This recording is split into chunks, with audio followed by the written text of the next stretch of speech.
Boa tarde, bom dia ou boa noite para você que está vendo esse vídeo. Hoje eu gostaria de fazer um vídeo sobre esse livro aqui. É um livro razoavelmente grande. Infelizmente eu não vou conseguir fazer todo o vídeo hoje. Vou ter que fazer uma parte do vídeo amanhã, na verdade a maior parte do vídeo amanhã. Mas não custa nada eu começar com a leitura do parágrafo, né? Porque eu não vou falar do livro inteiro. Apesar de ser um livro muito bom, muito bonito. É um livro muito grande. E é um livro de contos. Ou seja, são várias histórias que não têm relação nenhuma uma com a outra, umas com as outras. E então não vale a pena fazer um livro, aliás, fazer um vídeo sobre esse livro inteiro. Aliás, faz bastante, na verdade vale bastante a pena mesmo, só que não vale agora, porque, sei lá, por que não vale, eu não sei. Mas, na verdade eu não queria fazer um vídeo sobre um conto específico do livro, mas na verdade sobre isso aqui. É um parágrafo só. Eu sempre achei que isso aqui fosse um conto do livro, até porque ele é listado como um dos conteúdos do livro no índice. Então você tem aqui no índice escrito literalmente O Pacífico, como se fosse um conto, porque está no meio dos outros contos. Mas ele é só um parágrafo de introdução, porque isso daqui é uma antologia de contos desse autor, o Somerset Maugham. E são contos selecionados de vários livros que ele publicou. E esse parágrafo, O Pacífico, sobre o Pacífico, é um parágrafo de introdução de um dos livros de contos dele. Faz muito sentido esse parágrafo estar no começo, só que o que não faz sentido é esse outro parágrafo estar no meio. Esse aqui, ó, em voar. Ele está no meio do livro, mas na verdade esse parágrafo em voar é o parágrafo que acaba o livro, que esse parágrafo, o Pacífico, começa. Teoricamente, o Pacífico deveria começar o livro e o Em Voar deveria ser a última página do livro. O livro aqui tem um pouco mais de 600 páginas, esse volume aqui. É um conjunto de contos selecionados por Anthony Curtis. Olha só. Anthony Curtis. E são só contos mesmo do Somerset Maugham, que tem como tema em comum a representação de ambientes marítimos, ou pelo menos ilhas, algo próximo do mar. Então, com tudo isso dito, vou ler aqui a tradução desse parágrafo. Eu não achei a tradução na internet, uma tradução de alguém que conseguisse traduzir certamente um texto, né, literário. Então eu vou mesmo traduzir no tradutor mesmo na internet. É claro que a tradução talvez não seja a mais poética, mas se você conseguir ler alguma coisa em inglês, se esforce, porque é um texto muito bonito e não é muito grande. Ó, é um parágrafo só, tem menos de uma página.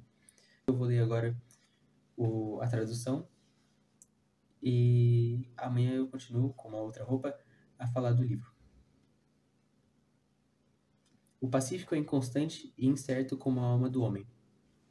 Às vezes ele é cinza como o Canal da Mancha perto de Peterhead, como uma forte ondulação, e às vezes é grosseiro, coberto de cristas brancas e violento. Não é tão frequente que ele seja calmo e azul. Quando disso, de fato, o azul é arrogante. O sol brilha ferozmente em um céu sem nuvens.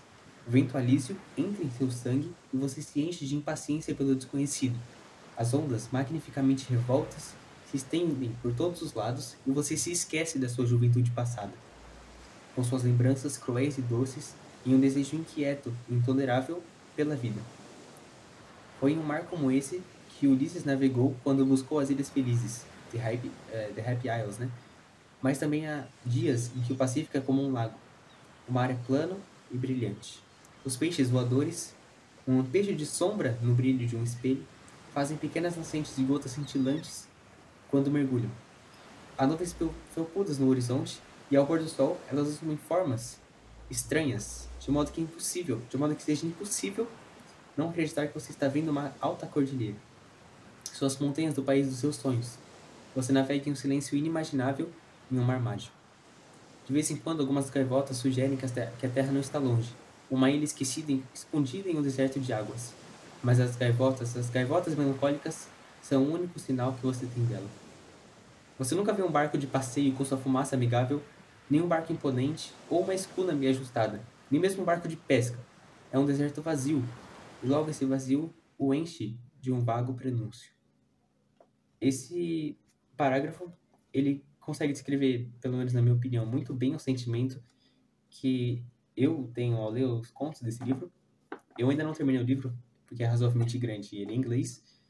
E além do fato de que os livros em inglês não têm os diálogos que deixam a página um pouco mais suave de ler, eles são demarcados por...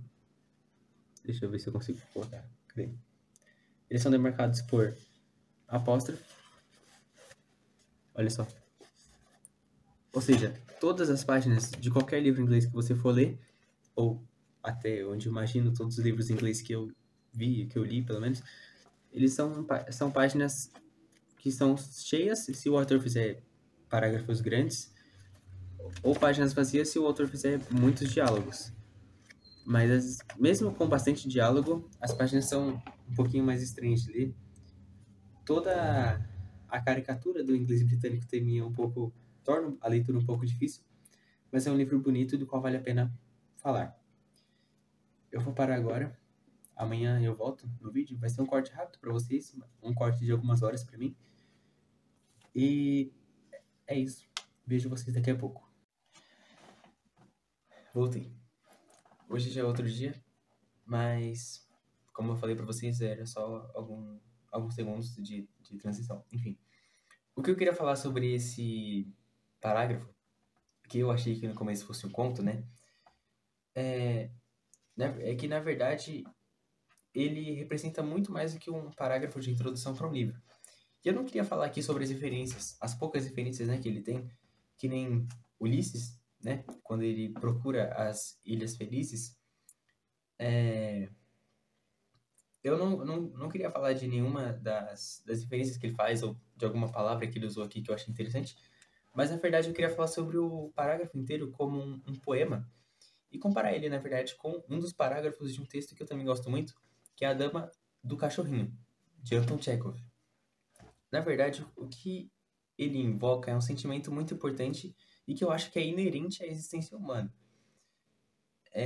Quando a gente é consciente da nossa existência, a gente sabe que a gente existe, a gente passa a ter duas possibilidades de pensamento para que baseiam a nossa existência, né? As nossas ações. Ou a gente se sente grande por saber que a gente é superior ao resto, porque a gente é consciente, ou a gente se sente pequeno por ser consciente. É uma questão muito ambígua, mas que existe. Eu desconsidero pessoas que sejam conscientes da existência e que sejam... Aliás, eu não desconsidero, eu não conheço pessoas que, por saberem que existem, se sentem pequenas ou se sentem grandes. As pessoas só ignoram. Mas eu acho muito interessante trazer o lado de se sentir pequeno, porque isso é muito importante para a gente ser pelo menos mais humilde. Quem sabe um pouco melhor nas nossas decisões. Principalmente quando ela afeta a natureza ou quando ela afeta outras pessoas. Esse parágrafo, então, ele se torna muito bonito quando ele cria essa imagem do mar e acaba comparando a gente ao mar. Na verdade, quem compara a gente ao mar, né, quem compara o leitor com o mar que ele mostra, o mar da imagem que ele cria, somos nós mesmos, né, os leitores. Ele só faz uma imagem de um mar um pouco triste, um pouco bonito, e que talvez seja até uma imagem meio desesperançosa, porque ele fala, né, no final que você vê as nuvens e você vê ali que são as montanhas dos seus sonhos, então você está sonhando, só que aí você vê as gaivotas passando e você acha que pode ter terra perto, mas você não vê mais ninguém, só tem você, as gaivotas e as nuvens dos seus sonhos. E as gaivotas também trazem seus sonhos, porque elas fazem você sonhar com uma terra que talvez exista por ali. Tirando esse quesito mais narrativo da história, desse parágrafo, né, de você estar lá e ter medo de não encontrar nenhuma terra, eu acho que é muito legal a gente perceber nesse parágrafo que se a gente realmente estivesse lá, se você lesse esse parágrafo e se imaginasse nesse ambiente, no meio do mar, sem nada, só você no seu barco, algumas gaivotas, nuvens e só, você se sentiria pequeno, porque a imensidão do mar faz com que você se sinta pequeno, porque você se compara com ele naturalmente. E é uma outra coisa que eu acho que também seja inerente à existência humana, que é a autocomparação. A gente tem que comparar as coisas, porque é a partir da comparação que a gente cria conceitos. Então, a partir da comparação a gente criou a história, é a partir da comparação que a gente sabe o que é bom e o que é ruim, ou a história e o tempo, né, nesse caso. E é também a partir da comparação que a gente sabe quando alguém é inimigo ou quando alguém é aliado. Porque a gente tem os traços no nosso inconsciente do que é bom e do que é ruim, porque a gente comparou antigamente. Então, é claro que a comparação também nem sempre é uma coisa boa, porque é da comparação que nasce, por exemplo, racismo, xenofobia e essas coisas desse gênero. Mas o racismo não. A comparação é inerente ao ser humano. E eu acho que quando eu me comparei a esse Pacífico, eu me imaginei, né, lendo o livro, lendo esse parágrafo, eu imaginei uma pessoa de fato ali, vendo essas palavras bonitas, essa descrição muito interessante. Eu não consegui pensar em nenhum outro texto a não ser um dos parágrafos do da dama e do cachorrinho. Olha só, eu acabei esquecendo de colocar o parágrafo no vídeo, de falar sobre ele também, e eu acho que fica um pouco difícil você me ver falando sobre um parágrafo que você talvez não saiba nem qual é. Então eu decidi colocar aqui o parágrafo no vídeo, na tela nesse caso, e eu vou ler aqui junto com vocês e falar um pouquinho sobre o parágrafo para vocês conseguirem entender mais ou menos do que eu tô falando. Em Orianda, ficaram sentados num banco, perto da igreja, olhando em silêncio o mar. Quase não se via a Yalta através da névoa matinal. Nuvens brancas permaneciam imóveis junto aos cumes das montanhas. A folhagem não se movia sobre as árvores, gritavam cigarras, e o som monótono, abafado do mar, que chegava de baixo, falava de descanso, do sono eterno que nos aguarda. Assim tumultuara lá embaixo, quando ainda não existiam em Alta nem Orianda. O mesmo ruído faz agora e fará, do mesmo modo indiferente e abafado, quando não existimos mais. E nessa permanência, nessa completa indiferença em relação à vida e à morte de cada um de nós, oculta-se talvez o fundamento da nossa eterna salvação, do incessante movimento da vida sobre a terra, da perfeição imorredoura. Bem, se você percebeu ali, esse é um parágrafo de descrição, e ele está falando basicamente uma cena em que dois personagens da história, que são um homem e uma mulher, se encontram num cais, como que no encontro mesmo, e ficam olhando ali pro cais, pensando na vida e na morte. Quando eles veem esse cais, ele olha pra esse mar e começa a pensar que a indiferença do mar faz ele ser, faz ele perder o sentido, porque quando ele não existia ainda, quando ele não tinha nascido, o mar era daquele jeito. Enquanto ele está existindo, enquanto ele vive, ele vê o mar e o mar continua daquele jeito.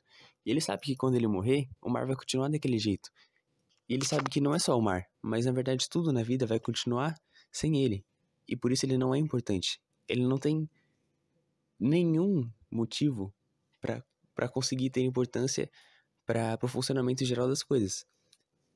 O mundo é indiferente a ele, e por isso ele não é grande, ele não pode ser grandioso, ele não tem como ser grandioso. E aí ele se sente pequeno e percebe que a morte dele é inútil e insignificante. Esse é o sentimento legal que eu falei, que tem no parágrafo do Pacífico. Mas é isso aí, eu vou parar a gravação aqui, continuo com o vídeo aí. Muito obrigado. Da dama do cachorrinho, de Anton Chekhov, que, como eu disse, eu acho que se relaciona muito bem a esse parágrafo, esse aqui. Bom, eu acho que é isso que eu tinha que dizer. Se você ainda não se sentiu pequeno nenhuma vez na vida, sinta-se, por favor. Eu acho que é interessante. Eu acho muito bonito o sentimento de se sentir pequeno. E quando for possível também escreva sobre. Quando você escreve sobre o sentimento, é muito mais provável que você consiga analisar ele, destrinchar as qualidades ou as características dele, e você vai conseguir perceber porque você tem aquele sentimento, quando ele aparece e por que ele aparece. Eu acho muito interessante o sentimento de se sentir grande, mas ele é muito perigoso. Se você se sentir grande constantemente, leia o Pacífico. É isso aí. Muito obrigado. Até a próxima.